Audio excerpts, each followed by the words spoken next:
Dan Illman and Mike Beer taking a look at the Grade 2 Lake Placid Stakes at Saratoga on Saturday. 3-year-old fillies going 1 1/16 on the inner turf.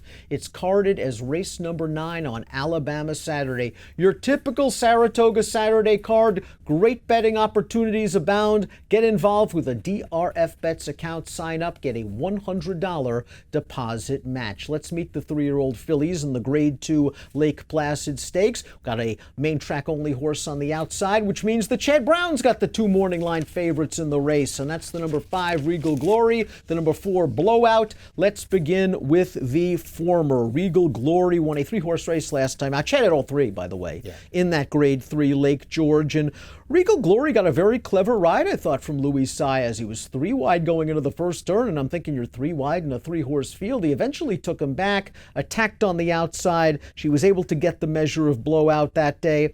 It's just so hard to rate these 3-horse fields and how good they are. I think Regal Glory has a lot of potential. She's still green. She's never been off the board from 6 starts. She makes a whole lot of sense. Right. But at 2-1, I'm not sure she's 3 lengths better that I want to take her at a short price to win. Yeah, I mean, we'll see what happens. We'll see how they bet the race too. We'll see if she winds up going off favorite. Listen, to me, she's run well in every one of her starts.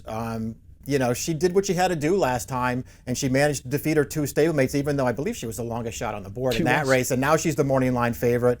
I don't know. I just don't really have any knocks on her, Dan. She can go long or short. She can get any kind of a trip in a race.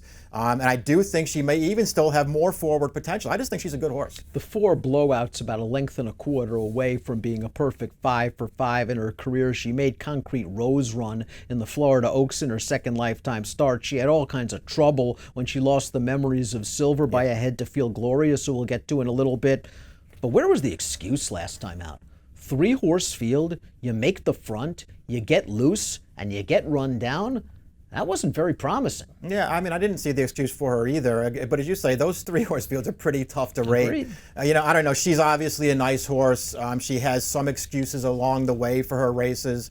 I thought when she won the Wild Applause 2 starts back, you know, she ran just fine. She got a really good trip in that race, and she got it done. If I'm being honest, I'm not her biggest fan, but I recognize that she has a lot of talent. And she has a couple of things going for her. First is going to be the Chad Brown Formulator Fact, which you know is going to be good. 38%, $3.15 ROI, third off the layoff, graded stake, turf routes, 3-year-olds. And then we throw up the Timeform US Pace Projector, and they believe Blowout's going to get the lead again, and they believe Blowout's going to go slow, and that means that's a big advantage for Blowout.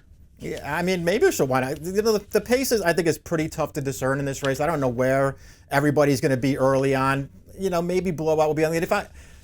I sort of feel like they probably don't want her on the lead in this race. They would rather have her tracking. But if she makes the front, it's not a bad thing. If she makes the front, it's certainly not a bad thing. Let's talk about a couple of the other contenders in this race at big prices, beginning with the 2 Amandrea. And I wouldn't be surprised if Amandrea makes the running. She's second on the Timeform US Pace Projector. Tyler Gaffalione can be aggressive with this horse. She wasn't embarrassed last time out, but her buyers are light. I do respect Michael Maker a great deal. I do too. And she's got a lot of versatility, this filly. It sort of feels like when you go through her races, though, she might not quite be up to a race like this. There are some good fillies in here, and she's really got to improve to beat them. Vow to Recover can be close to the pace, and that could be key, because last time out, I think she was compromised a little bit by a lack of pace up front. The third-place finisher is a very nice horse that's running in the Alabama. If she ran in here, she would be a major, major contender. She came back out of that race against Vow to Recover to finish third behind Concrete Rose in the Saratoga Oaks with an 84 buyer speed figure. I think Vow to Recover has some potential. Maybe I'd use her on the bottom of exotic wagers. Yeah, I would too. She's got good tactical speed. She's already a stakes winner on turf. I thought she was very unlucky last time, sort of getting trapped in behind horses at a crucial point in that race, and she could only recover to get third or to get fourth. But I just feel like she's headed the right way, can get a good trip in this race. You're a big fan of the 5 Feel Glorious, Mike. She's had some trips. What happened last time?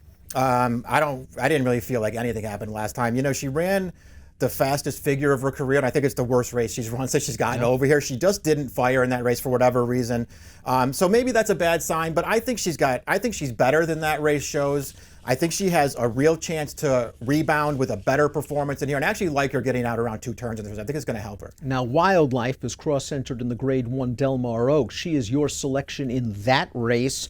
She's 10-1 on the morning line here. If she runs here, she might be up against it from a pace standpoint because there doesn't appear to be a lot of speed, but the talent is apparent. Yeah, she got a bad post out at Del Mar, but I still hope that they run her there because I like her better in that spot than this one. A lot of talent, a lot of upside for her. She's going to need some pace if she runs here.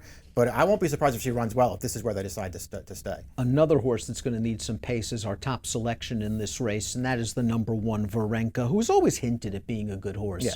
Ever since she was a 2-year-old and she was just chasing newspaper of record in vain, she came back off a long layoff, blew by the field in her seasonal debut, ran okay in the Regret 2 starts back, and then last time out, she didn't break well. She was forced 6 wide into the stretch, and she ran down the favorite in the shadow of the wire. Now that race has not come back strong, but this filly, when you just watch her, you just feel she's a stakes horse with a gigantic kick. Does she get enough pace? Yeah, I mean, we'll see what happens. I don't know that I feel like she's necessarily going to be way out of it in here. She has a great post on the inside.